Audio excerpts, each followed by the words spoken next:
mengulang videonya. Baik. Ini apakah sudah terekam ini ya?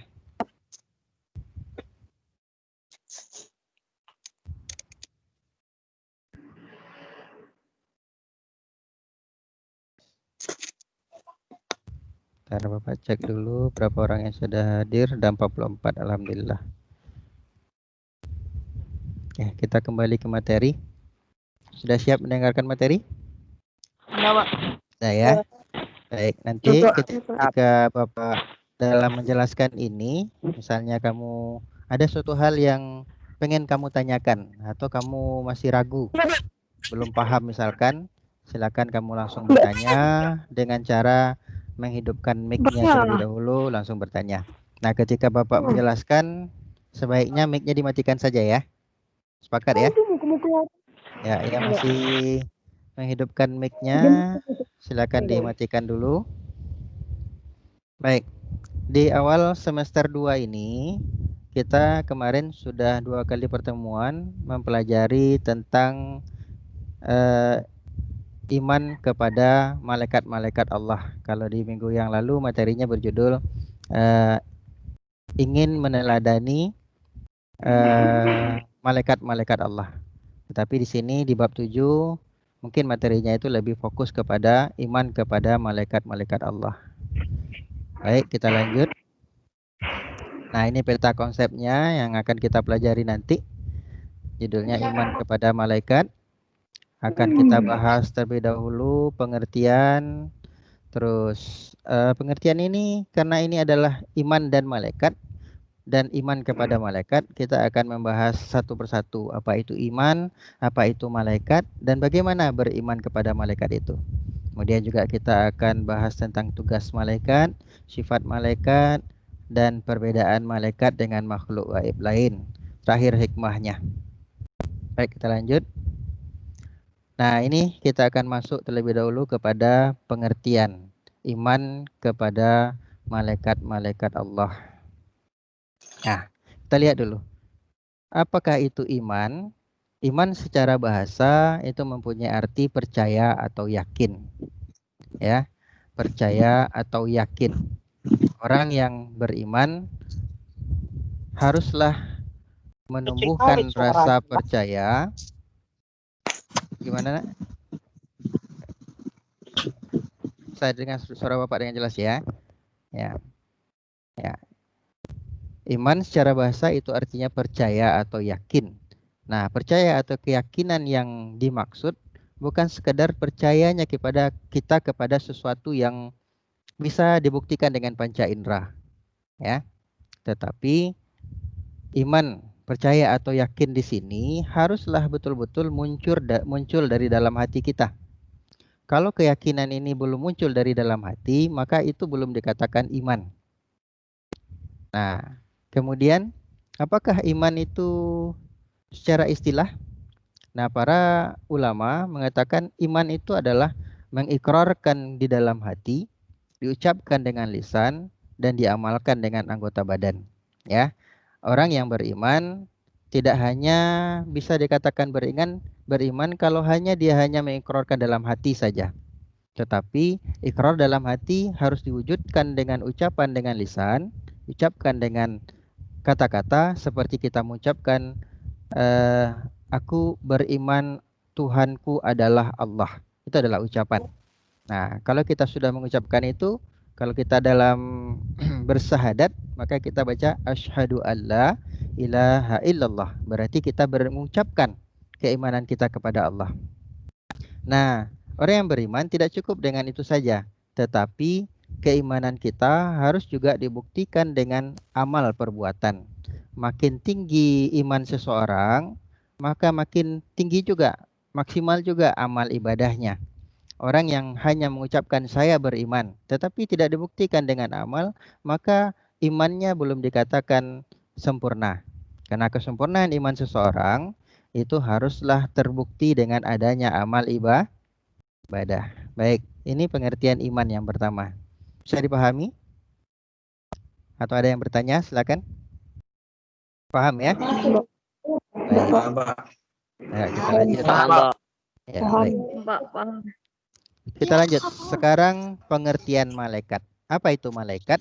Kita sering mendengar malaikat, tetapi mungkin kita tidak begitu tahu persis malaikat itu apa, ya. Maka secara bahasa malaikat itu berasal dari kata malak yang artinya makhluk yang kuat. Apa artinya? Makhluk yang kuat. Ya, makhluk yang kuat. Ya, baik. Nah, cukup. Makhluk yang kuat di sini artinya adalah Allah benar-benar menciptakan malaikat ini dengan kekuatan yang luar biasa yang tidak dimiliki oleh makhluk lain. Ya, apa buktinya? Dalam sebuah hadis Rasulullah SAW mengatakan bahwa arsy-nya Allah itu dipikul oleh 8 malaikat. Kita ketahui arsy itu, ya. Baik, Bapak lanjut. Kalau tidak ada yang bertanya, dimatikan aja mic-nya, enak ya. Arsy-nya Allah adalah makhluk yang terbesar yang telah diciptakan oleh Allah. Kita tahu bumi adalah makhluk Allah, kemudian langit adalah makhluk Allah. Langit itu punya 7 lapis yang semuanya adalah satu kesatuan yang disebut dengan alam semesta. Ternyata alam semesta ini bukanlah makhluk yang terbesar. Allah telah menciptakan terlebih dahulu makhluk yang lebih besar lagi, namanya ars. Ars ini adalah singgasananya Allah, letaknya di langit, di atas langit. Nah, ars ini dipikul oleh 8 orang malaikat, yang malaikatnya luar biasa besarnya, kuatnya, karena mereka memikul makhluk yang terbesar, yaitu ars. Ya, suatu ketika Rasulullah pernah menceritakan kepada sahabat-sahabat beliau, kata Rasul, aku diizinkan menceritakan kepada kalian bagaimana salah satu malaikat pemikul ars itu. Ya, kata beliau, Rasulullah SAW yang mulia mengatakan antara telinga sampai ke bahunya itu malaikat tadi jaraknya setara dengan 700 tahun perjalanan. Itu baru jarak telinga ke bahunya. Jangan bayangkan malaikat seperti manusia ya, punya tubuh seperti manusia. Tidak. Dia makhluk yang berbeda. Allah ciptakan gaib, tidak nampak oleh manusia. Tetapi kita harus yakini dia punya mata, punya tangan, punya telinga, punya mulut untuk bicara dan lain sebagainya. Tapi jangan bayangkan tubuhnya seperti tubuh manusia, karena dia makhluk gaib, kita tidak tahu bagaimana bentuknya. Baik. Jadi malaikat itu adalah makhluk Allah yang kuat, artinya secara bahasa. Sedangkan secara istilah, malaikat berarti makhluk Allah yang tercipta dari cahaya. Ya, satu-satunya makhluk diciptakan oleh dari cahaya adalah malaikat. Tidak ada yang tahu berapa jumlah malaikat kecuali Allah. Malaikat ini sangat banyak, walaupun kita diajarkan selama ini mengenal malaikat ada 10 ya. Nah, tetapi sesungguhnya malaikat-malaikat Allah itu jumlahnya sangat banyak sekali. Nah, apa buktinya? Nah, di antara buktinya adalah dalam sebuah hadis Rasul mengatakan bahwa neraka jahanam itu adalah makhluk Allah yang sangat buas. Buas dari segi perilakunya, buas dari mengerikan suaranya, sehingga neraka jahanam ini harus diikat. Kalau dia sempat melakukan tidak diikat, dia meronta dan sebagainya, maka akan hancur alam semesta ini. Maka kata Nabi, neraka jahanam itu diikat dengan 70.000 tali. Dan setiap talinya dipegang oleh 70.000 malaikat. Bayangkan berapa banyak malaikat yang memegang neraka jahanam agar tidak mengamuk dia. 70.000 tali kekangan dipegang oleh satu talinya dipegang oleh 70.000 malaikat. Berarti 70 dikali 70. Lebih dari 4 miliar malaikat yang memegang neraka jahanam saja. Di kisah yang lain ketika Nabi Muhammad SAW melakukan Isra dan Mi'raj, Nabi kita yang mulia sempat singgah di Baitul Ma'mur. Apa itu Baitul Ma'mur? Baitul Ma'mur adalah kiblatnya penduduk langit dalam beribadah. Kalau kiblat kita di bumi adalah Ka'bah, maka penduduk langit, para malaikat, kiblatnya di langit adalah Baitul Ma'mur namanya. Nah, Nabi melihat ketika mampir di Baitul Ma'mur ketika Isra dan Mi'raj itu, ada 70.000 malaikat yang masuk ke Baitul Ma'mur setiap harinya. Kalau mereka sudah masuk, mereka tidak akan keluar sampai hari kiamat. Nah, ini menandakan jumlah malaikat itu sangat banyak. Tidak ada yang mau tahu berapa jumlahnya kecuali Allah. Dan apalagi pengertiannya, dan ditugaskan untuk beribadah dan mengurusi alam semesta ini. Jadi malaikat ada yang ditugaskan hanya untuk beribadah saja, dan ada yang ditugaskan untuk mengurus alam. Baik, sampai di sini ada pertanyaan? Nggak ada, Paham Pak. ya? Paham Nggak ada, ya? Pak. Nggak ada. Baik, Bapak lanjut. Nggak Ini ada, masih Pak. pengertian. Pak. Sekarang kita lihat lagi pengertian iman kepada malaikat. Iman kepada malaikat berarti percaya atau yakin kepada adanya para malaikat yang menjalankan tugas-tugasnya sesuai perintah Allah. Jadi meyakini dengan sepenuh hati bahwa malaikat itu ada dan mereka ditugaskan oleh Allah untuk melakukan suatu tugas dan tidak pernah mengingkarinya. Kita nggak boleh mengingkari seperti kaum-kaum musyrikin dan kaum kafir yang mengatakan malaikat itu ada yang mengatakan bukanlah malaikat itu tidak ada, dan bahkan malaikat itu adalah anak-anaknya Allah dan sebagainya. Nah, sekarang iman kepada malaikat termasuk salah satu dari hal-hal yang gaib yang wajib kita imani.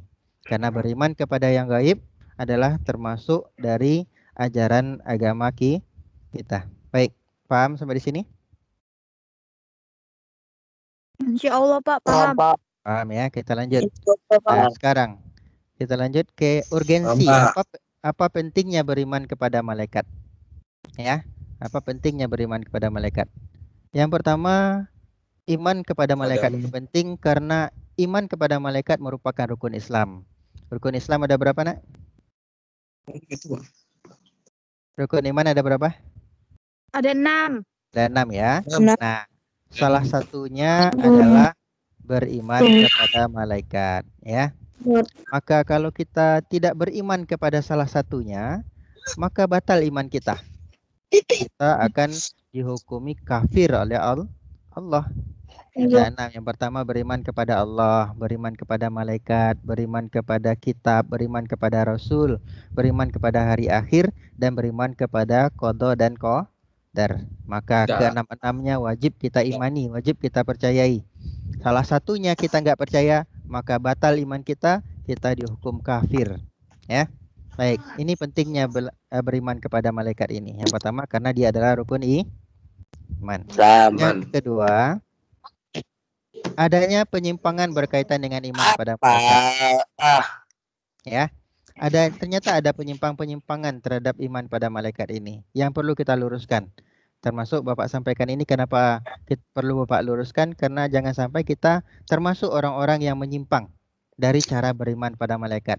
Apa saja penyimpangan yang terjadi? Nah, ini diantaranya dulu kaum musyrikin Arab menganggap malaikat itu adalah putri-putrinya Allah. Ya, kaum musyrikin Arab dulunya menganggap bahwa malaikat itu putri-putrinya Allah. Sungguh tercela perbuatan mereka sungguhnya, karena mereka sangat benci terhadap anak perempuan. Bahkan orang-orang Arab pada waktu itu ketika punya yang lahir anaknya ada perempuan, mereka langsung kubur hidup-hidup. Sedangkan mereka menganggap malaikat itu adalah putrinya Allah. Ini adalah suatu perbuatan yang tercela dari mereka. Ya, karena Allah itu tidak punya anak dan tidak diperanakkan. Sedangkan malaikat juga tidak punya jenis kelamin, tidak laki-laki, tidak perempuan. Baik, ini penyimpangan yang kedua. Orang ateis tidak percaya kepada malaikat. Jangankan kepada malaikat, kepada Allah saja mereka tidak percaya. Orang ateis ini adalah orang yang tidak meyakini adanya agama. Ya, mereka tidak meyakini adanya Tuhan dan mereka tidak meyakini adanya ajaran-ajaran agama. Baik, ini penyimpangan yang kedua. Penyimpangan ketiga, kaum musyrikin ada yang menyembah malaikat. Nah, mereka bukannya menyembah Allah tetapi menyembah malaikat. Nah, ini penyimpangan yang pernah terjadi oleh kaum musyrikin. Dan yang berikutnya, ini juga penyimpangan mengingkari malaikat itu punya sayap. Ya, iman kita orang Islam meyakini bahwa malaikat itu adalah ciptaan Allah dari cahaya dan dia mempunyai sayap. Ya, dalam sebuah hadis Rasulullah mengatakan bahwa Jibril itu mempunyai 600 sayap. Ya, malaikat Jibril mempunyai 600 sayap. Dulu ketika kota Sodom dihancurkan oleh Allah melalui malaikat Jibril, itu kota Sodom karena penduduknya waktu itu adalah penduduk yang homoseksual, kaumnya Nabi Lut, ya, maka Allah turunkan azab dengan memutarbalikkan kota itu sehingga seolah-olah turunnya hujan batu. Itu Nabi kita menjelaskan bahwa malaikat Jibril memutarbalikkan kota Sodom itu dengan salah satu sayapnya, ya. Padahal malaikat Jibril mempunyai 600 sayap. Nah, ini harus kita yakini bahwa malaikat adalah makhluk Allah yang mempunyai sayap, ya. Tetapi jangan bayangkan bahwa malaikat itu seperti burung yang punya sayap, karena malaikat berbeda dengan makhluk yang zahir, karena dia adalah makhluk yang gaib, tidak nampak, maka dia berbeda. Ya, kita hanya wajib meyakininya saja dan tidak perlu kita memikirkan bagaimana bentuknya karena dia gaib. Tidak ada kewajiban kita untuk memikirkan bentuknya itu. Baik, ini dia adanya penyimpangan berkaitan dengan iman kepada Allah. Ada pertanyaan sampai di sini? Tidak, Pak. Enggak ya? Tidak, Lanjut. Pak. Tidak, Pak. Baik. Kita lanjut yang Gimana, Pak? ketiga atau yang C. Pentingnya beriman kepada malaikat itu adalah beriman kepada malaikat mempengaruhi amal seseorang. Ya, dengan kita beriman kepada malaikat akan mempengaruhi amal kita. Ya, bagaimana tidak? Kita lihat. Yang pertama, jika beriman kepada malaikat, dia tidak akan sembarang dalam bertindak karena dia tahu ada malaikat yang mencatat. Nah, orang yang beriman kepada malaikat, dia harus meyakini bahwa di sebelah kanan dan sebelah kirinya ada malaikat yang selalu mencatat perbuatannya.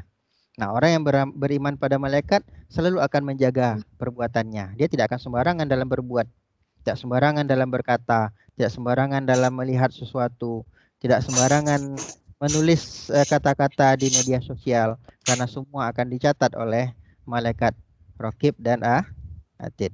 Baik. Berikutnya, ini hanya contoh saja. Beriman kepada malaikat mempengaruhi amal seseorang juga adalah jika beriman kepada malaikat, dia tidak akan memelihara anjing dan meletakkan patung di dalam rumahnya.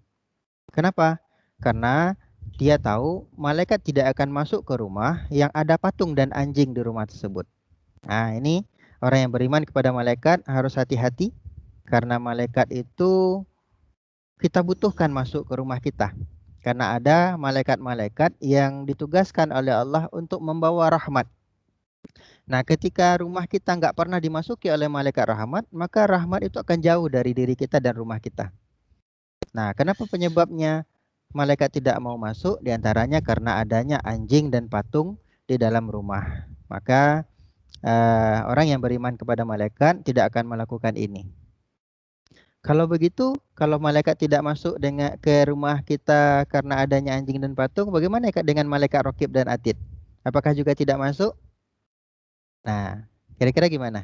Ada yang bisa jawab ini? Masuk. Ya. Malah Kan masuk rumah, Pak. Tetap masuk rumah? Iya, Pak. Masuk, Pak. Ya. Yang ini perlu kita luruskan juga, karena malaikat Raqib Atid itu tetap akan mencatat amal kita sekalipun kita masuk ke lubang yang sangat dalam sekalipun. Sedangkan malaikat yang tidak masuk karena ada anjing dan patung ini adalah malaikat-malaikat rahmat yang membawa rahmat dari Allah. Ya, di malaikat rahmat tidak akan masuk ke rumah kita karena adanya anjing dan patung di dalam rumah. Ya, apakah kita boleh memelihara anjing di luar rumah atau dengan tujuan untuk menjaga kebun misalkan? Nah, para ulama mengatakan boleh, ya. Boleh asalkan anjing ini tidak masuk ke dalam rumah, ya. Baik. Kita lanjut. Ini nama dan tugas malaikat. Jam berapa sekarang? Ya, 11.26. Ya, nama dan tugas malaikat. Ada 10 malaikat yang wajib kita ketahui nama dan tugas-tugasnya. Dan ini juga sudah Bapak sampaikan dalam materi minggu yang lalu. Kita hanya mengulang dan menguatkan materi saja. Yang pertama adalah malaikat Jibril. Malaikat Jibril ini adalah malaikat yang ditugaskan oleh Allah untuk menyampaikan wahyu kepada para nabi dan rasul. Ya, jadi mulai dari Nabi Adam sampai kepada Nabi Muhammad itu wahyu yang datang dari Allah itu disampaikan oleh malaikat Jibril. Ya, malaikat Jibril ini adalah pemimpin dari para malaikat. Ya, dia pemimpin dari para malaikat dan Jibril juga lah malaikat yang paling dekat dengan Allah karena membawa wahyu atau perkataan dari Allah, firman dari Allah. Yang kedua itu malaikat Mikail. Malaikat Mikail ini juga malaikat yang istimewa. Di sisi Allah, dia ditugaskan oleh Allah untuk mengatur turunnya hujan dan mengatur pembagian rezeki. Ya. Terus yang ketiga malaikat Israfil. Malaikat Israfil ini ditugaskan oleh Allah meniup trompet atau sangkakala. Ya, ini jangan pernah bayangkan trompet seperti trompet tahun baru ya. Karena trompet atau sangkakala yang ditiup oleh Israfil ini adalah sesuatu yang menghancurkan dan menghidupkan. Malaikat Israfil meniup sangkakala atau trompet ini seumur hidupnya hanya 2 kali. Semenjak Allah ciptakan Israfil, dia telah meletakkan sangkakala itu di mulutnya, tinggal menunggu kapan Allah perintahkan untuk meniupnya. Di saat tiupan pertama sudah dibunyikan oleh malaikat Israfil, maka hancurlah segala alam semesta. Pada hari itu terjadi hari kiamat. Nah, malaikat Israfil juga akan meniup sangkakala yang kedua kalinya adalah di saat di Yaumul Ba'as, yaitu hari dibangkitkannya manusia dari alam kuburnya. Nah, hanya 2 kali tugas malaikat Israfil ini. Terus yang keempat, malaikat Israel. Malaikat Israel dalam Al-Quran lebih banyak disebut oleh Allah dengan sebutan Malakul Maut atau malaikat maut, yaitu malaikat yang tugasnya mencabut nyawa manusia. Terus yang kelima, malaikat Mungkar dan Nakir. Ya, 5 dan 6 ini dia ditugaskan oleh Allah untuk menanyai atau memberikan ujian atau memberikan fitnah kepada mayat yang baru meninggal, baru dikuburkan. Ya, ada pertanyaan dari beberapa orang. Apakah nanti ketika orang ini meninggal, misalkan tenggelam di laut, dimakan oleh hewan buas, atau terbakar, kemudian tidak ditemukan, tidak dikubur, apakah malaikat Mungkar dan Nakir akan menanyai juga? Maka jawabannya tetap menanyai ya. Ya, jawabannya adalah malaikat Mungkar dan Nakir tetap akan menanyai. Tetap akan menanyai mayat ini walaupun dia tidak dikubur, walaupun dia berada dalam perut hewan buas sekalipun, ketika dia sudah wafat, maka 2 malaikat ini akan tetap datang menanyainya. Ada 3 hal yang ditanya oleh malaikat ini. Yang pertama, Marrabbuka, siapa Tuhanmu? Tuhanmu. Ya, yang kedua, siapa nabimu? Ya, ini yang terakhir. Yang kedua, apa agamamu? Dan yang ketiga, siapa nabimu? Nah, ketiga pertanyaan ini seolah-olah gampang untuk kita jawab. Karena jangankan kita orang Islam, orang kafir pun tahu Tuhannya umat Islam itu adalah Allah. Agamanya umat Islam itu adalah Islam. Nabinya umat Islam itu adalah Nabi Muhammad SAW. Tetapi nanti ketika kita sudah berada di alam barzah atau di alam kubur ini bukanlah sesuatu yang gampang. Gampang atau susahnya menjawab pertanyaan malaikat ini akan tergantung dari keimanan dan amal kita ketika hidup di dunia. Ketika kita mengimani dan mengamalkan amal-amal soleh, maka tentu kita akan dengan mudahnya menjawab. Tetapi ketika kita tidak pernah mengimaninya, tidak pernah mengamalkan amal soleh, tentu tidak akan gampang untuk menjawab pertanyaan malaikat ini. Ya. Terus yang ketujuh, malaikat raqib. Ini malaikat yang bertugas mencatat amal baik yang posisinya adalah berada di sebelah kanan kita ketika kita berbuat kebaikan atau hanya berniat berbuat baik, itu malaikat raqib sudah mencatatnya. Sedangkan di sebelah kiri kita yang nomor 8 yaitu malaikat atid, dia akan selalu mencatat amal buruk kita. Ya, tidak ada satupun yang kita lakukan tidak tercatat oleh dua malaikat ini. Dan yang ke-9 adalah malaikat Malik yang tugasnya adalah menjaga neraka. Ini adalah malaikat yang menjaga ya. Sedangkan malaikat yang memegang neraka jahanam tadi berbeda lagi, ya. Terus yang terakhir malaikat Ridwan, ini adalah malaikat yang paling bagus penampilannya, berseri-seri wajahnya dan sangat ramah, adalah malaikat Ridwan. Dia adalah penjaga surga. Sedangkan malaikat-malaikat yang lain itu diceritakan bahwa malaikat ini dalam bentuk yang sangat garang, ya, menakutkan. Hanya satu malaikat yang wajahnya menyenangkan, yaitu malaikat Ridwan, yaitu malaikat yang menjaga surga. Dan insya Allah kita akan ketemu nanti dengan malaikat Ridwan ketika kita masuk ke surga. Baik, kita lanjut. Ada pertanyaan sampai di sini? Ada. Ya. Ada. Sudah 11.33. Sekarang kita masuk pada sifat-sifat malaikat, ya. Yang pertama, malaikat itu selalu taat kepada Allah dan tidak pernah menentang perintahnya.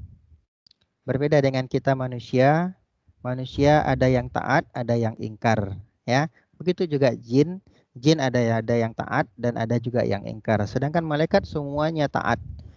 Tidak ada yang pernah menentang perintah Allah. Kenapa? Karena malaikat tidak mempunyai hawa nafsu, ya. Kalaulah seandainya malaikat ini diberikan hawa nafsu, maka malaikat juga akan seperti kita, karena dia akan didorong oleh nafsunya untuk ingkar kepada Allah, ya. Kedua, sifat malaikat itu tidak berjenis kelamin.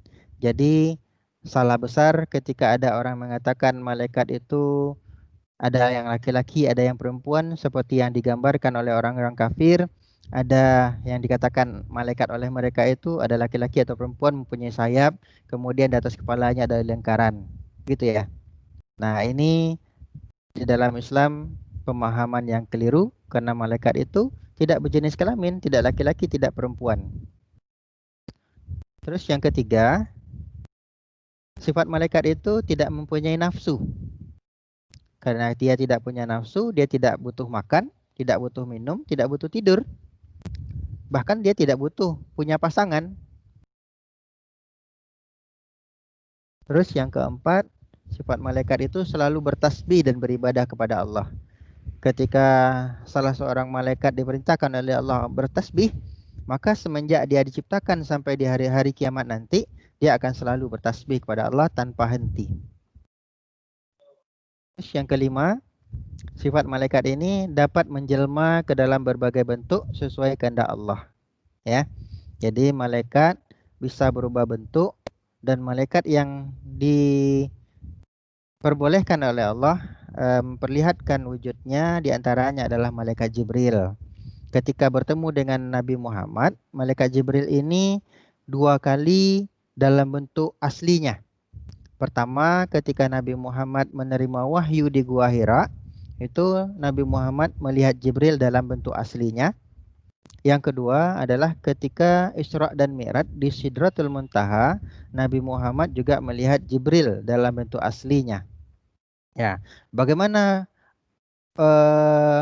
besarnya malaikat Jibril, kata Nabi Muhammad, sangat besar sekali. Ketika dia mengepakkan sayapnya, itu sayap yang satu berada di ufuk timur dan sayap yang satu lagi berada di ufuk barat, sehingga memenuhi semua penjuru langit. Saking besarnya malaikat Jibril ini. Dan ada kalanya malaikat Jibril datang kepada Nabi Muhammad dalam bentuk seorang laki-laki. Ada kalanya malaikat Jibril datang dengan hanya suara lonceng dan sebagainya. Dan ini semua adalah atas kehendak Allah. Yang keenam, sifat malaikat ini adalah selalu benar, tidak pernah berbohong. Karena tidak ada nafsu dalam diri mereka, maka tidak ada dorongan untuk berbohong. Kenapa manusia ada yang berbohong? Karena dalam dirinya ada nafsu. Nafsu akan mendorong manusia untuk selalu berbuat salah. Terus yang ketujuh, selalu memintakan ampunan bagi orang-orang yang beriman dan orang yang khatam Al-Quran. Ya, ini adalah sisi baiknya malaikat kepada manusia. Jadi malaikat ini akan selalu memohonkan ampun kepada orang-orang yang beriman. Ketika kita berbuat dosa, kemudian kita beristighfar kepada Allah, minta ampun kepada Allah, maka para malaikat juga akan memohonkan ampun pada kita. Ya. Tetapi malaikat tidak akan memohonkan ampun kepada kita ketika kita sombong. Ketika kita sudah berbuat dosa, kita tidak mau bertobat kepada Allah. Kita merasa dosa kita hanya dosa yang sepele, dosa kecil. Kita anggap itu hanya hal yang biasa. Tapi di sisi Allah adalah dosa sekecil apapun itu akan ada balasannya nanti di akhirat nanti. Dan juga kepada orang-orang yang mengkhatamkan Al-Quran, para malaikat juga akan mendoakannya kepada Allah. Terus yang terakhir, malaikat itu tidak beranak, tidak mempunyai ayah, tidak mempunyai ibu, karena malaikat tidak menikah, ya. Jadi malaikat itu Allah ciptakan dengan ucapan kun fayakun, maka terciptalah malaikat itu. Dan malaikat tidak pernah mati sampai nanti hari kiamat. Ya. Sampai di sini ada pertanyaan? Enggak ada, Pak. Ada, Pak. Ada ya. Baik. Kita lanjut sedikit lagi. Ini perbedaan malaikat dengan makhluk gaib lain. Kemarin di materi Bapak sudah sampaikan perbedaan antara malaikat, jin dan manusia ya. Masih ingat? Minggu lalu perbedaan malaikat, jin dan manusia. Masih, Ya. Pak. Baik. Kita lihat. Di sini kita coba membedakan malaikat, jin dan syaitan ya. Nah, yang pertama asal kejadiannya. Malaikat itu diciptakan dari cahaya, sedangkan jin diciptakan dari api, setan dan iblis diciptakan dari api. Karena setan dan iblis ini adalah bagian dari jin. Ya, bagian dari jin. Karena jin ini ada yang beriman, ada yang kafir. Yang kafirnya itulah yang syaitan atau iblis ya. Kemudian ketaatan kepada Allah, malaikat itu selalu taat, membaca tasbih dan beribadah kepada Allah Subhanahu wa taala. Sedangkan jin ada yang taat, ada yang tidak. Ini sama seperti manusia. Ada yang taat, ada yang tidak. Sedangkan syaitan itu tidak pernah taat. Mereka ingkar kepada Allah walaupun mereka beriman kepada Allah. Mereka mengakui adalah Allah Tuhan mereka, tetapi tidak taat kepada Allah. Terus sifat-sifat yang lain adalah malaikat itu tidak dapat dilihat, ya, tidak dapat dilihat oleh manusia. Ini berbeda dengan jin. Jin kadangkala bisa dilihat oleh manusia. Ini karena perbuatan mereka melanggar larangan Allah. Karena makhluk gaib ini baik malaikat maupun jin dilarang oleh Allah untuk memperlihatkan dirinya pada manusia. Tetapi jin ada yang ingkar sehingga ada yang terlihat oleh manusia. Sedangkan malaikat adalah makhluk yang taat, mereka tidak pernah terlihat oleh manusia kecuali yang diizinkan seperti malaikat Jibril bertemu dengan Rasul Nabi Muhammad, maka itu yang diizinkan. Dengan sahabat Nabi nggak pernah ketemu malaikat Jibril. Ya. Terus jin tidak dapat dilihat juga, gaib, sedangkan syaitan tidak dapat dilihat juga. Terus kita lanjut, malaikat tidak memiliki nafsu, senantiasa bertasbih, tidak berjenis kelamin. Sedangkan jin diciptakan agar beribadah kepada Allah. Ya. Terus sedangkan syaitan diciptakan agar beribadah kepada Allah, namun mereka ingkar semuanya. Selalu menggoda manusia agar tidak taat kepada Allah. Dan mereka adalah makhluk yang sombong, menyombongkan diri di hadapan Allah Subhanahu wa taala. Nah, ini adalah di antara perbedaan antara malaikat, jin dan syaitan. Baik. Ini kita lanjut hikmah dan perilaku beriman kepada malaikat Allah. Di antaranya adalah yang pertama, meningkatkan keimanan kita kepada Allah. Dengan beriman pada malaikat akan meningkatkan iman kita kepada Allah. Kenapa? Karena dengan meyakini malaikat, adanya tugas-tugas malaikat, maka akan bertambahlah keimanan kita pada Allah. Karena ternyata Allah lah yang menciptakan malaikat-malaikat yang maha luar biasa tadi, yang sangat kuat dan sangat hebat tadi, melakukan tugas mereka masing-masing. Tentu malaikat saja luar biasa, pasti Allah maha segalanya lagi. Terus yang kedua, mendorong untuk terus meningkatkan kualitas pribadi kita. Terus yang ketiga, mewujudkan masyarakat yang bermoral. Terus keempat, bersabar saat mendapatkan ujian atau cobaan. Dan sekian, terima kasih. Baik, sampai di sana materi kita. Pada anak-anak Bapak, silakan kalau ada yang mau bertanya. Enggak ada, Pak. Nggak ada? Enggak ada, Pak. Paham ya? Ada, Pak. Paham? Insya Allah enggak ada, Pak. Enggak ada, Pak. Enggak ada, Pak. Ya. Baik. Paham, Pak. Jadi ini adalah akhir dari materi kita di bab 7. Insya Allah minggu depan kita masuk pada bab yang baru di bab 8. Pak, Ya. saya mau tanya, Pak. Ya, silakan. Siapa? Agi, Silakan. malaikat memiliki dosa gak, Pak? Agi. Mana Agi? Oh, ini ya. Baik, terima kasih Agi. Bagus sekali pertanyaannya. Malaikat punya dosa nggak? Kira-kira punya dosa nggak? Yang lain? Tidak, Tidak. Pak. Kenapa tidak? Tidak, Pak. Tidak, karena dia selalu taat kepada Allah dan Ya, selalu benar. berbuat kebaikan. Ya, benar sekali. Ya, karena malaikat itu makhluk yang diciptakan oleh Allah selalu taat dan dia tidak punya hawa nafsu. Jadi malaikat tidak ada yang berdosa dan malaikat tidak akan ada balasan, ya. Sama seperti hewan, hewan hanya diberi nafsu oleh Allah dan dia selalu berbuat salah, hanya memperturutkan hawa nafsu hewan ini dan dia tidak ada balasan juga. Ketika dia mati nanti tidak ada balasan untuk surga.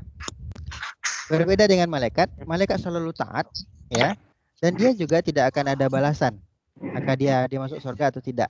Yang ada balasan adalah kepada manusia. Manusia diberi akal, diberi nafsu oleh Allah dengan tujuan untuk beribadah kepada Allah ketika hidup di dunia. Maka ketika dia berhasil menjalankan hidup di dunia dengan ibadahnya, maka nanti ada balasan surga. Ya, tapi kalau dia gagal dengan banyak berbuat dosa, maka ada balasan, ancamannya adalah neraka. Ya, mereka tidak ada dosa ya, Agi ya. Baik, ada lagi yang bertanya? Pak. Enggak ada, Pak. Ya, Pak. silakan. Enggak ada, Pak. Enggak ada, Pak. Enggak ada, Pak. Enggak ada, Pak. Ya, nggak ada lagi? Enggak ada. Ya, Enggak ada, Pak.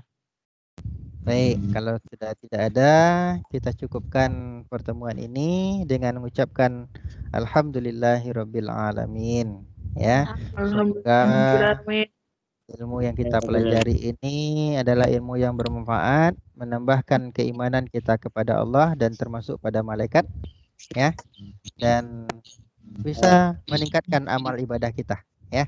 Kita yakin ada malaikat yang mencatat di sebelah kiri kanan kita, maka dengan adanya pencatatan itu, maka kita lebih berusaha mengamalkan amal baik dan meninggalkan amal-amal buruk, ya. Baik, Bapak akhiri, billahi taufik wal hidayah. Wassalamualaikum warahmatullahi wabarakatuh. Waalaikumsalam warahmatullahi wabarakatuh.